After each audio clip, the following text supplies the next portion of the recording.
Hey friends, it's Brad Brain. So I got a confession to make. I'm in a bit of a bad mood this morning, which actually isn't unusual for me. I just get angry at things, right?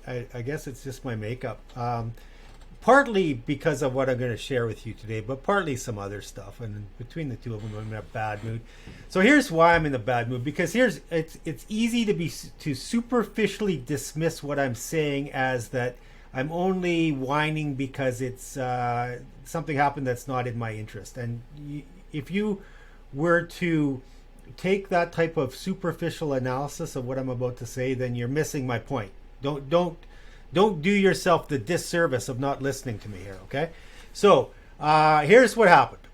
I recently had a situation where a person who told me she wanted to work with me, even to the point of signing the papers to transfer accounts in from one of the big banks, went and had a 4-hour appointment with multiple bankers. They brought in their big guns, blah, blah, blah, and they persuaded her to stay. So that's fine. She's entitled to work with whoever she wanted. And here's the part I want to be clear about. You should not confuse the fact that I'm not going to do this business with her as where the problem is. That's not my problem. I had reservations about this person from the very moment I met her. The people that I work best with, who are people who are serious about their money, who have the financial resources to work towards their objectives, and who are looking for professional financial advice. And I always had a hesitation that she was actually looking for professional advice. A lot of people think they're looking for professional advice, but they don't actually put their faith and trust in the person that's the professional. So think of it this way. Let's say I go and I need some car repairs. So I go and I start arguing with the mechanic about what needs to be done. Or I go to the dentist and I tell the dentist, well, I think you should do it this way, right? Or I go to, I don't know, any professional. I go and argue with my lawyer. I go argue with my accountant. Folks, that might sound ridiculous, but trust me, it happens in the financial industry all the time, where people will have opinions, and sometimes they're informed opinions, but many times they're not. And so I honestly, I had some hesitation to even offer her my services to begin with. So when she told me she was staying, on one hand, I was disappointed. To be honest, I was a bit disappointed because I spent all this time trying to help her. But my real disappointment wasn't that I wasn't going to get paid for that time. My real disappointment was that she couldn't see the value in what I was saying. Which she's oblivious to is she needs me more than I need her. She doesn't understand that yet. So a bit of disappointment, but honestly, relief that I'm not going to take on somebody that I could potentially envision as being a problem that would last for years, right? Like there's just some relationships that just suck the energy out of you, right? And I feared that she might be one of them. So why I mention all this is what I'm about to tell you. Be sure you don't confuse my personal self-interest with the moral of the story, because I don't care that she's gone. I honestly, if anything, I may be better off, right? So that's not the point of the story. Here's the point of the story. Along the way, she told me, this is in her words, she realized that the banks did not have her interest at heart. She told me, this is her words, she came to the realization after speaking with me that the banks were doing things that were in the best interest of the bank. That's her words. And then shortly after this CBC Marketplace investigative story came out. That's the one on the screen. You're welcome to Google it, right? CBC Marketplace, hidden cameras capture bank employees misleading customers and pushing products to help sales targets. Here's a section right here, right off the start. The TD employer says she's not acting in the best interest of her clients. She's trying to sell them products that will help her meet sales targets and keep her from being fired. This isn't my words. CBC Marketplace. You can go Google it. You can listen to the story. I think it's about a 20-minute video.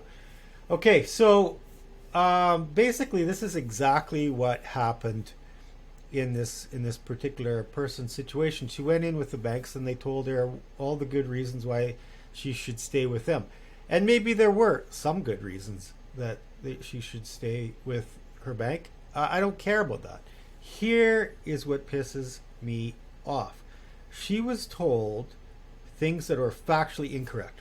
And that's why I'm filming this video. I want to give you the information that you can use to make informed decisions. And what she was told is that if she was to transfer her non-registered account, it would cost her about $100,000 in taxes.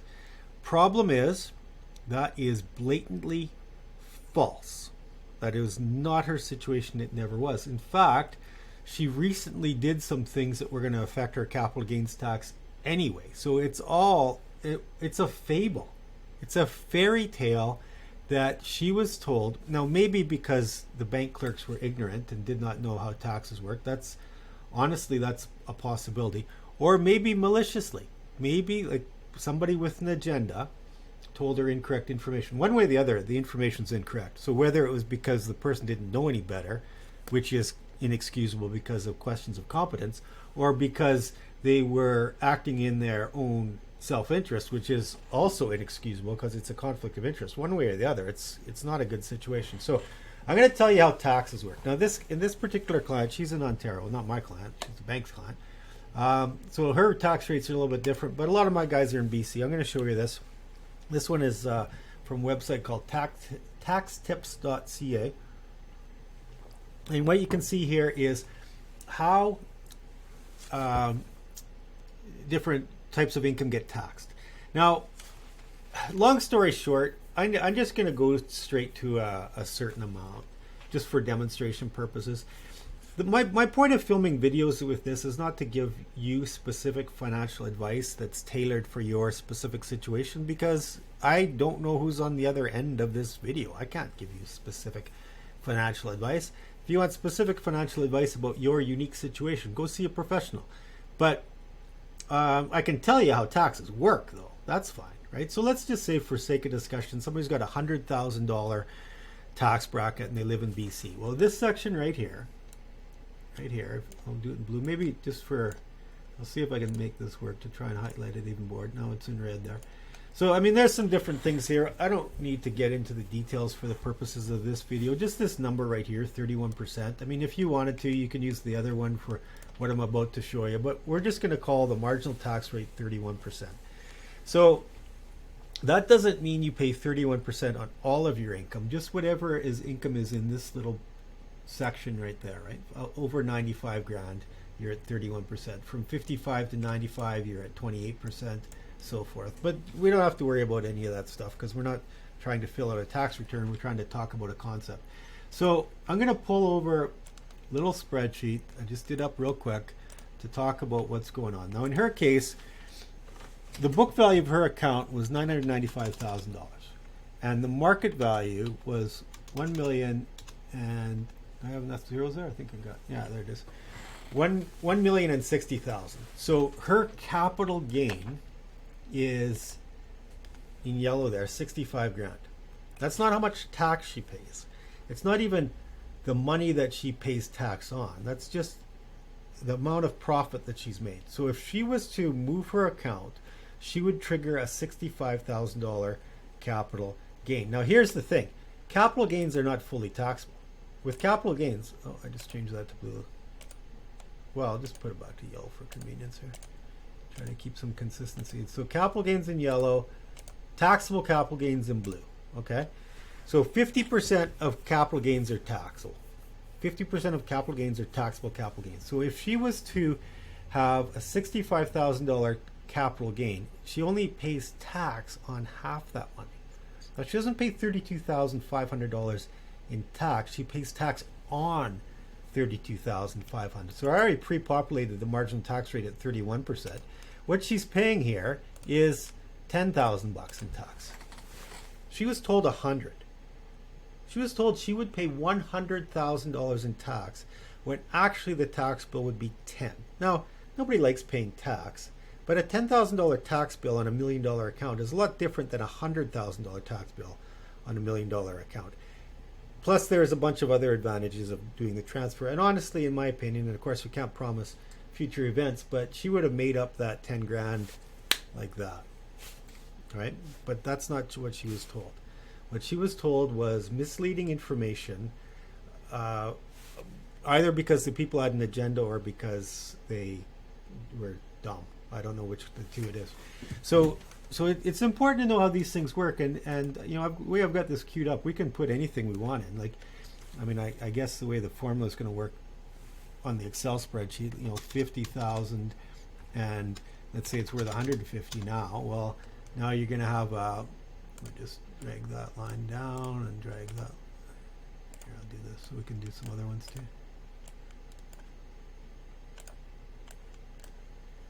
You know, put in whatever tax.